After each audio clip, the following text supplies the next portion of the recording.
Hello and welcome. आप IIT का exam दे रहे हो या एनडीए का एग्जाम दे रहे हो या कोई भी कॉम्पिटिटिव एग्जाम दे रहे हो, दो चीजें बहुत जरूरी हैं, स्पीड एंड एक्यूरेसी।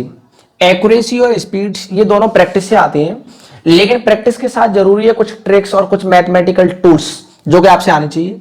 आज हमें जो इंटीग्रेशन है, इंटीग्रेशन में अक्सर वन अपॉन क्वाड्रेटिक टाइप का क्वेश्चन आता है, वन अपॉन क्वाड्रेटिक। लेकिन मैं यहां पर केवल उस क्वाड्रेटिक की बात करूंगा जो फैक्टराइजेबल होगा। अगर कभी भी वन अपॉन फैक्टराइजेबल क्वाड्रेटिक दिया हो, उसकी मैं ट्रिक आपको बताने वाला हूं। क्वेश्चन देखते ही आप आंसर लिख सकते हैं।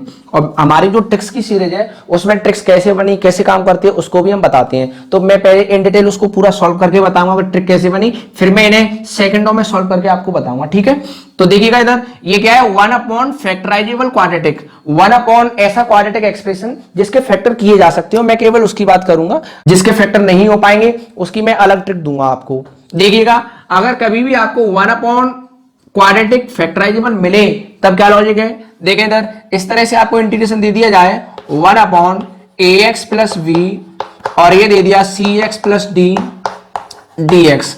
वन अपॉन क्वाड्रेटिक फैक्टराइजेबल दे दिया गया, वन अपॉन दो लीनियर एक्सप्रेशन मल्टीप्लिकेशन दे दिए जाए, अगर मल्टीप्लाई करेंगे तो क्वाड्रेटिक बनेगा। अगर कोई क्वाड्रेटिक एक्सप्रेशन दिया है और फैक्टराइजेशन हो सकता है तो आप फैक्टर कर लें, इस तरह से दो लीनियर फैक्टर आ जाएंगे। फिर उसके बाद इंटीग्रेशन कैसे करना है वो लॉजिक आप यहां पर देखिएगा। देखें इसके बाद आप नीचे कितना है ए एक्स प्लस वी और यहां पर सी एक्स प्लस डी। देखें इनका डिफरेंस ऊपर लिख लीजिएगा, ए एक्स प्लस वी माइनस और सी एक्स प्लस डी। अब इसको बिलेस कर लेते हैं। यहां पर मैंने मल्टीप्लाई कर लिया ए का, यहां पर मल्टीप्लाई कर लिया सी का, क्योंकि ए सी एक्स कैंसिल हो जाएगा। अब क्या बचेगा, B C minus A D, उसका लगा दिया मैंने divide, B C minus A D इसका लगा दिया डिवाइड। थोड़ी मैनिपुलेशन है, जैसे हम पार्शियल फ्रैक्शन करते हैं उस मेथड से भी कर सकते हैं, लेकिन मैं यहाँ पर एक ट्रिक बता रहा हूँ किस तरह से ट्रिक बनी है, उसको लॉजिक को समझें। तो हमने इन दोनों का डिफरेंस लिखा, या ए का इंटू किया या सी का इंटू किया, कोई ए सी एक्स से ए सी एक्स कटेगा और B C minus A D extra बचा, उसको बैलेंस करने के लिए B C minus A D का हमने डिवाइड लगा दिया। अब देखिएगा one upon B C minus A D integration अलग अलग सेपरेट डिवाइड लगा दो। जब आप इसके अपॉन में इसको लिखेंगे तो ए एक्स प्लस बी से A X plus B cancel, C upon C X plus D minus इसके अपॉन में इसको लिखोगे तो सी एक्स प्लस डी से C X plus D cancel, क्या बचेगा A upon A X plus B D X. जब भी हम इंटीग्रेशन करते हैं वन अपॉन लीनियर का इंटीग्रेशन क्या बनता है, L N X. One upon X का क्या बनता है, एल एन एक्स यानी लॉग एक्स। तो ये वन अपॉन एक्स, एक्स तो नहीं है, एक्स में लीनियर है, बनेगा तो लॉग ही, लेकिन सी का डिवाइड और लगेगा, तो ये बनेगा one upon B C minus A D, one upon B C minus A D, और ये बनेगा C L N C X plus D upon में सी। देखो ये सी ऑलरेडी था, अब ये लॉग ये एक्सप्रेशन आ गया, एक्स के साथ क्या है सी, तो सी का डिवाइड लगा दिया। Similarly minus A L N A X plus B upon में क्या आ जाएगा ए, और प्लस क्या लगेगा लास्ट में, integration constant one upon B C minus E D, C से सी स्वाहा, ए से ए कैंसिल। अब देखें log M minus log N, minus आ रहा है लॉग में अपॉन में चला जाएगा, लॉग की प्रॉपर्टी लगा देंगे, L N C X plus D upon A X plus B plus C. A result, C constant है, कुछ और भी कांस्टेंट लिख सकते हैं, के भी बना सकते हैं क्योंकि सी क्वेश्चन में ऑलरेडी यूज हो रहा है। ठीक है, या फिर सब कैपिटल सी बना दिया, ये स्मॉल सी था। अब इधर एक मिनट समझे। अब बच्चे बोलते हैं कि सर ये फॉर्मूला रटना पड़ेगा, रटना नहीं पड़ेगा, ध्यान से सुनो मैं क्या बताने वाला हूं। देखो जैसे हमें वन अपॉन फैक्टराइजेबल क्वाड्रेटिक मिले, कैसे आंसर देना है, बिल्कुल सिंपल। सुनो इधर, लॉग एल एन शॉर्ट में लिखते हैं, नेचुरल लॉगरिथम होता है जिसका बेस ई है, आप जानते होंगे कैलकुलस में पढ़ा होगा।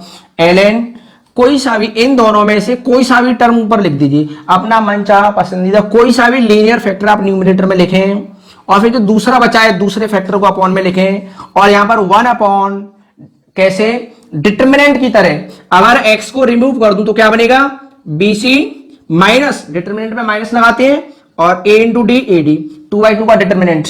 कैसे करना है, लॉग कोई सा भी इन दोनों में से कोई सा भी ऊपर लिख दीजिए, जो बचा है दूसरे वाले को नीचे लिख दीजिए, और यहां पर वन अपॉन डिटरमिनेंट की तरह सॉल्व करके यहां पर लिखना पड़ेगा। तो देखो इसका आंसर क्या आएगा, पहले वाले का कोई सा भी टर्म लिखो लॉग के अंदर, लॉग बेस यहां पर ही चलता है, कोई सा भी पहले लिखो। मान लो हमने लिखा 2x प्लस 5 को 2x प्लस 5 और अपॉन में लिखा x प्लस 2 को, अब यहां पर क्या आएगा 1 अपॉन डिटर्मिनेंट की तरह 2 2 जा 4 माइनस 1 इंटू 5 5 4 माइनस 5 माइनस 1 आ जाएगा 1 अपॉन माइनस 1 बस यही है केवल आंसर। अब देखें ये करना है 1 अपॉन क्वाड्रेटिक फैक्टराइजेबल फॉर्म में दिया हो तो उसके फैक्टर कर लें, दो लीनियर फैक्टर मिलेंगे।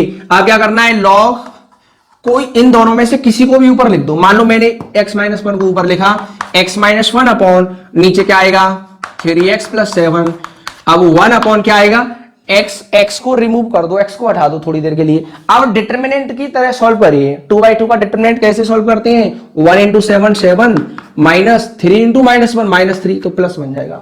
ये आगे कोई सा भी ऊपर लिख सकते हैं, कोई फर्क नहीं पड़ता। अब ये क्या बनेगा देखो लॉग, अब इनमें से कोई सा भी ऊपर लिख लो जो तुम्हारी मर्जी हो। 4x माइनस 3 को लिख लिया और यहां पर दूसरा लीनियर फैक्टर लिख दिया।